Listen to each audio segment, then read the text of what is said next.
दोस्तों, समत्व education channel में आपका स्वागत है।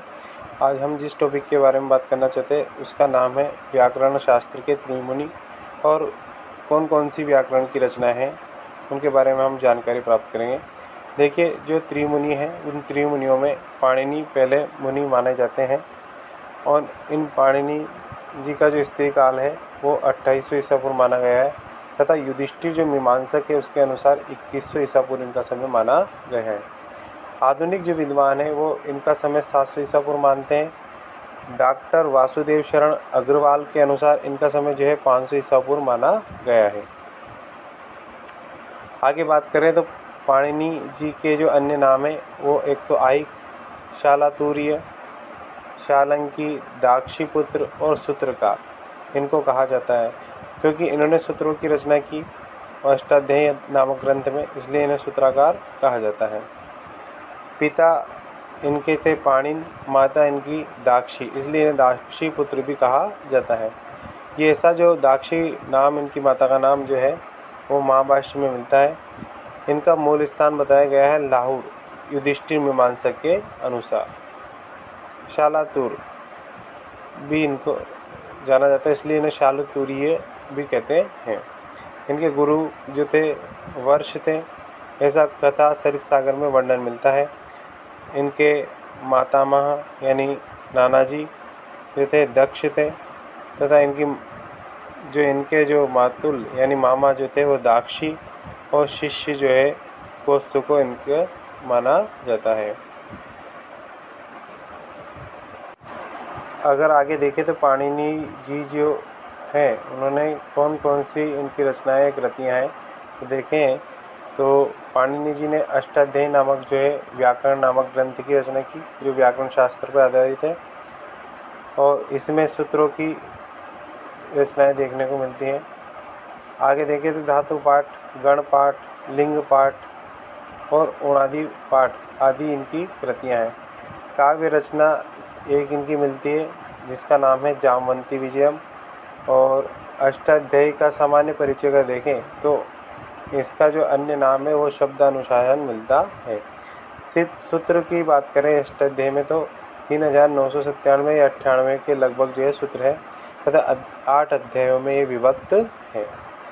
अगर बात करें पाद की तो इसके पाद जो है 32 पाद है, यानी प्रत्येक जो अध्याय है उसमें 4 पाद हैं और इस टोटल मिला के जो है 32 पाद होते हैं 8 अध्यायों के अनुसार।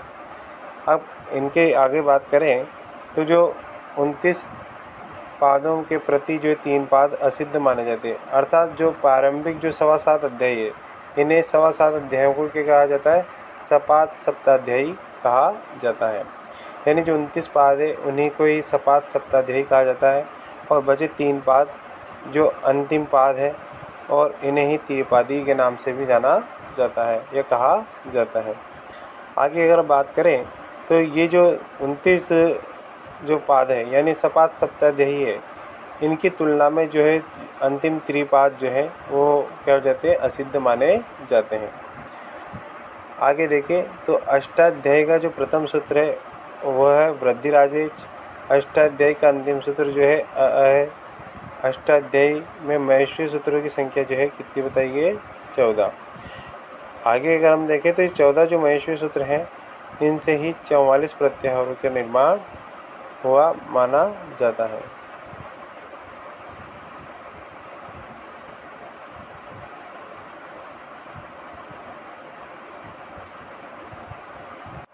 अगले मुनि की बात करें तो जो अगले मुनि थे वो थे कात्यायन, और इनका स्थिति काल की अगर बात करें तो 2800 ईसा पूर्व माना जाता है और 500 ईसा पूर्व जो है आधुनिक विद्वानों के अनुसार माना गया है। निवास इनका जो है दक्षिण भारत बताया गया है। रचनाओं की बात करें तो ये वार्तिक पाठ, इसलिए इन्हें वार्तिककार भी कहा जाता है और 1500 वार्तिक है, जिसमें से 836 जो वार्तिक है वर्तमान में व्याकरण सिद्धांत कौमुदी में प्रचलित हैं। और इन्होंने अगली जो रचना देखें तो उभय सारिका नामक इनकी रचना भी मिलती है। काव्य की बात करें तो भाज्र श्लोक और स्वर्गारोहण नामक 2 काव्य इन्होंने लिखे हैं। नाटक की अगर बात करें तो उभय सारिका नामक भाण नामक जो है इनका एक नाटक भी मिलता है। कात्यायन के अन्य नाम की अगर बात करें हम तो इनका नाम है वररुचि, जो पतंजलि जो है उनके द्वारा दिया गया है, और इनको जो है वाक्यकार भी कहा जाता है। इसके अलावा जो है वार्तिककार भी इनको कहते हैं। युधिष्ठिर जो मीमांसक के अनुसार जो है कात्यायन के दादाजी का नाम जो है याज्ञवल्क्य मिलता है।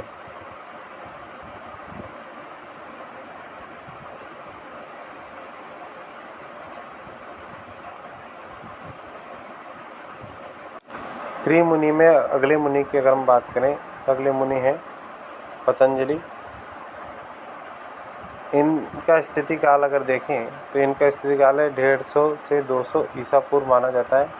निवास इनका था गोणा, जो उत्तर प्रदेश में स्थित है, और इनकी माता का नाम गोणिका, इसलिए गोणिका पुत्र भी इनको कहा जाता है। समकालीन नृप जो माने जाते हैं वो शुंग नरेश पुष्यमित्र को माना जाता है।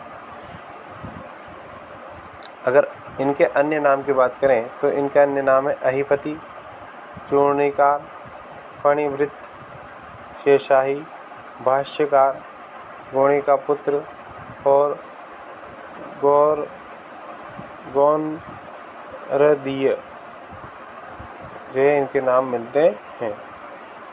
इनकी रचनाओं की अगर बात करें तो व्याकरण महाभाष्य यानी महाभाष्य नामक इन रचना की जो व्याकरण से संबंधित ग्रंथ है, यह जो है 84 आहिक में बटा हुआ है।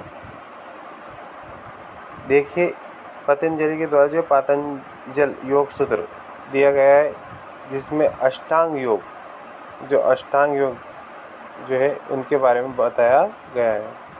आगे बात करें तो चरक संहिता, महानंद काव्य, चरक संहिता का परिष्कार और सिद्धांत सरवली इनकी रचनाएं मानी जाती है।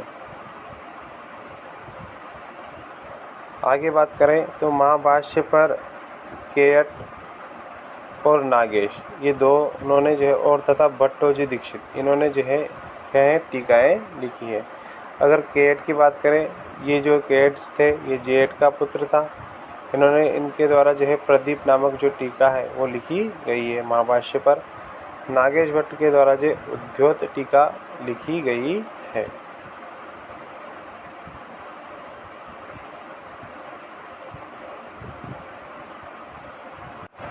अगर हम देखें अन्य व्याकरण की जो रचनाएं कौन कौन सी हैं, अन्य व्याकरण की रचनाओं के बारे में अगर बात करें तो भट्टोजी जो दीक्षित हुए हैं उनके द्वारा सिद्धांत कौमुदी, पूर्ण मनोरमा तथा व्याकरण सिद्धांत कौमुदी नामक जो है व्याकरणिक ग्रंथों की रचना की गई है। आगे देखें तो नागेश भट्ट जो है उनके द्वारा लघु शब्देन्दु शेखर, परिभाषेन्दु शेखर ये व्याख्या ग्रंथ है, और परम लघु मंजूषा भी इनके द्वारा लिखी गई है, यह रचित है। आगे देखें तो वरदराज, इनके द्वारा मध्य सिद्धांत कौमुदी और लघु सिद्धांत कौमुदी जो है व्याकरणिक ग्रंथों की रचना की है। आगे देखें तो कोण भट्ट के द्वारा व्याकरण भूषण सार, जयादित्य वामन के द्वारा काशिका व्रति, माधवाचार्य के द्वारा धातुव्रति, विमल सूरी के द्वारा रूपमाला और विज्ञान भिक्षु के द्वारा तत्वबोधि नामक जो है रचना की गई है, जो व्याकरण से संबंधित है।